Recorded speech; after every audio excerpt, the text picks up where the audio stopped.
मनोज जरांगे बोलतात, आपण थेट जाऊयात. समाजकारण असतं, वैयक्तिक मतभेद असते, काय बघितलं नंतर आज आनंद वाटतो त्या गोष्टीचा. कोणी पदाला किंमत दिली नाही, कोणी कशाला किंमत दिली नाही, कोणी शेताला किंमत दिली नाही. पण तुमच्या या भूमिकेमुळे काय झालं, आपल्या गरीबाचे लेकर लय सुखा समाधानात जगायला लागले, लय समाधानात जगायला दिसतंय एवढं पण मला एवढा आनंद झाला, मला होत आहे. आणि खरं सांगतो, तुम्ही आता रोज बघता मला 2 वर्ष झाले, मला काय सुचत नाही आज काय बोलावं. असं स्वप्न असल्यासारखं वाटतं की कधीच हे 70 वर्ष एवढा मोठा समाज लढून लढून दमला होता आणि त्या समाजाने हे आरक्षण 2 वर्षाच्या आत मिळवलं. आता एखाद्याला मी चिमटा घेऊन दवाखान्यात एखाद्याला घेतले की नाही, काय का नाही, किती जण तरी वगैरे जरा, कारण हे सोपं नाही. मराठवाडा लय मोठा प्रदेश आहे आणि त्याचा हैदराबादचं गॅजेटियर लागू होणं म्हणजे सगळे मराठी आरक्षणात बसले, सगळे. आपण सातारा संस्थांचं गॅजेटियर सुद्धा बाहेर काढलं आपणच, पुण्याचं गॅजेटियर आपणच बाहेर काढलं, औंध संस्थांचं आणि बॉम्बे गव्हर्नमेंटचं बाहेर काढलं. 25 लाख लोक कुणबी आहेत सातारा गॅजेटियर मध्ये, 25 लाख त्या काळात, आता त्याचे 2 कोटी झाले असते. पुरेचे पुरे बसायला लागले ते पण. त्याच्यामुळे ना पुन्हा पुन्हा आता तुम्हाला माहिती मी क्रिकेटचं कसं बोलतो, मला आज काही सुचाय ना काय बोलायचं. ते स्वागत बी असं केलं गावकऱ्यांनी की काय बोला तिथे जे शिकायला बोलायला ठेवा, म्हणूनच मराठ्याला जगत आहे लोक. आमच्या जातीला गरीब गरीबातले आनंद आहे, आम्ही कष्टानं काबर कष्टानं मिळवते. जे शेती आणल्या त्याचा गुलाल आणला तरी आम्ही एकच आणतो वर्गणी करून, रुपया 50 रुपये देतो आम्ही, कारण आम्हाला लय आनंद झालाय. काही जण काही बोलते त्यांच्याकडे दुर्लक्ष करायचं आपण इतकं जातील दिलं ना काय करू काय नाही, फक्त एक माग होतो गावाला. आता मी गावा मागितलं 2 वर्षात एक माग फक्त तेवढं द्यायचं आता गावकडे. काही मायाकडून मला दुखायला असतील, काही तुमच्याकडून दुखायला असं आपण दोघांनी सोडून द्यायचं, जातीचं कल्याण केला.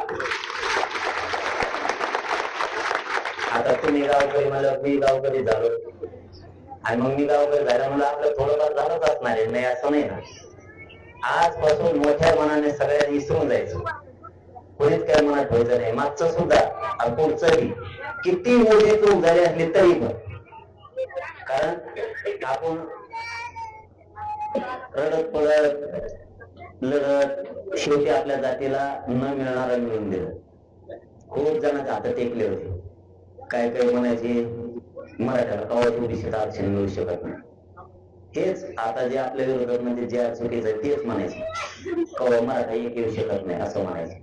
मराठा एक बी आला, ओबीसीत बी आरक्षण घेतलं, मराठी एकजूट बी झाली, पुऱ्या जगाला मराठ्याने ताकद दिली.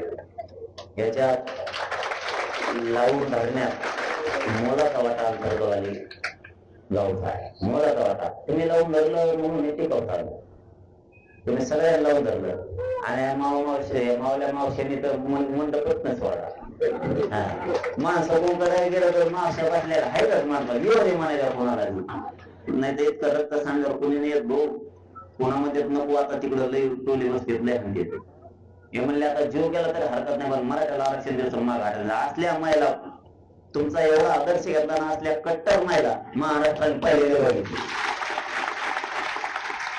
एकदा टोले पडली की दुसऱ्या तिकडा तुम्ही तुमचा थांबला, आम्हाला नकोच घ्यायला आपल्याला. पण आदर्श घेण्यासारखा महाराष्ट्र नंतरवालीचा घेतलाय सुद्धा.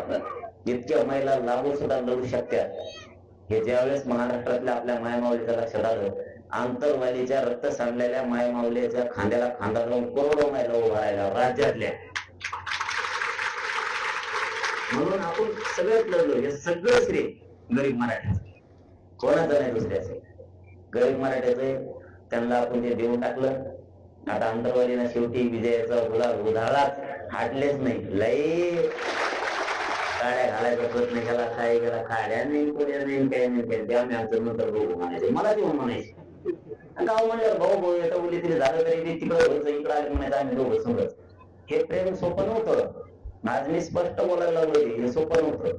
नंतर मग एकानं गटावर डोचे केली का ते म्हणतात जाऊन तिकडं तू तुपलंच बघ तिकडं आम्ही नाही हे म्हणायचं नाही. त्या पाटलासाठी आणि त्या आरक्षणासाठी आम्हाला जायचं तिकडं. तो आणि जमत नसलं तरी एका कोपऱ्याला बसेल. लय मोठा आदर्श दिला अंतरवली महाराष्ट्राला, लय मोठा. आणि तुम्ही शेवटी गुलाल टाकला मराठीच्या डोक्यावर, त्याबद्दल गावाचं कौतुक. आणि विजय मेळाव्याला सगळा महाराष्ट्र येणार आहे आंतरवाली गुलाल टाकायला, काही टेन्शन नाही घेऊ तुम्ही. विजय मेळावा एकदा डिक्लेअर झाला ना अख्खा महाराष्ट्र पुन्हा एकदा आंतरवाली येणार आहे. आंतरवालीच्या गल्ल्या गल्ल्या गुलाल दिसणार तुम्हाला कोणतरी. आपल्याला नुसतं जे गुलाल बाहेर काढायला लागेल इतके लोक येणार आहे. आणि ते डिक्लेअर नाही केलं आपण. पण आता काय मला काय बोलता पण ये नाही. हा विजय नसता तर वेगळं होतं. सगळं मिळेल मराठीने, काय नाही राहिलं. जवळपास 96% लढाई जिंकली. 4% मध्ये काहीच नाही. ते चालता फिरता आपण 96 उडून देऊ त्यांना. हो लय भारी. तुमच्या सगळ्या गावकऱ्यांचं खरंच महाराष्ट्राच्या मराठा समाजाच्या वतीनं मनापासून कौतुक करतो. तुमचे आभार मानतो. धन्यवाद. खूप लढू लागला. आता बाकीचं तर काय बोलायचं नाही. मला या व्यासपीठावर पहिल्यांदा या व्यासपीठावर गुलाल पडलाय मराठ्यासाठी. खूप कल्याण झालं आपल्या जातीचं. आता मराठा समाजाला अंतर्गत एकच संदेश देतो, समज गैरसमज ठेवायचा नाही. जे आर निघाला म्हणजे मराठा आरक्षणात गेले. थोडा वेळ लागत. आपण जरी एखादी जमीन वावर विकत घेतलं तरी बी आपल्याला त्याच्यात आऊट हाणावं लागल, नांगर हाणायला लागल. उन्हाळा आहे तर पाऊस पोहोचतो वाट बघावं लागल. मग आपल्याला पाऊस पडलं त्याच्यात कापूस लावता येईल किंवा पेरता येईल अशी सिस्टम असते. तुम्ही जर उन्हाळ्यात जर त्या ढेकळातच टाकलं तर जळून जाईल. त्याच्यामुळं जे आर निघाला मराठवाड्यातले 100% आरक्षणात जाणार आणि पश्चिम महाराष्ट्राला जाणार. आणि महाराष्ट्रातले पण राहत नाहीत. परत म्हणजे पश्चिम महाराष्ट्र मराठवाड्यात चालला काय. शिंदे समिती महाराष्ट्रभर काम करते. त्यामुळे विदर्भ खानदेश आणि कोकणातला सुद्धा मराठा राहणार नाही. ती जबाबदारी आणखीन माझ्यावर आहे. तुम्ही काय टेन्शन घेऊ नका ते बाकी. जर का आता काय मागं पुढे झालं ना पहिल्यासारखं होणार आहे.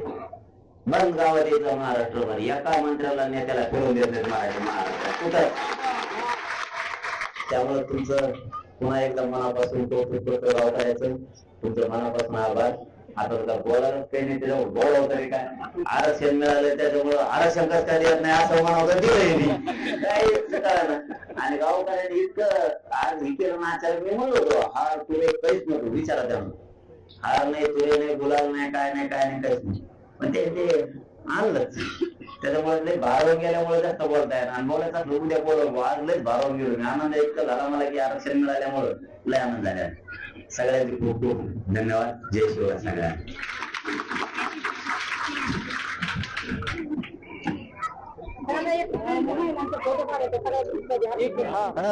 इथं उभा करू सगळे.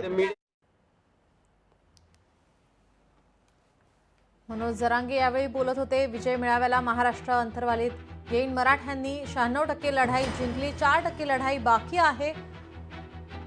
अंतरवालीमध्ये आल्यानंतर जरांगे यांचं जल्लोषात स्वागत करण्यात आलंय. मराठ्यांना ओबीसीत आरक्षण मिळू शकत नाही असं बोललं जायचं.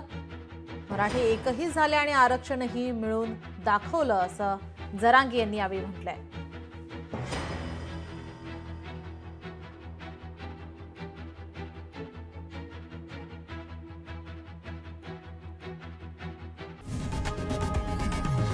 लोकशाही मराठी ऐका, पहा, जागरूक रहा.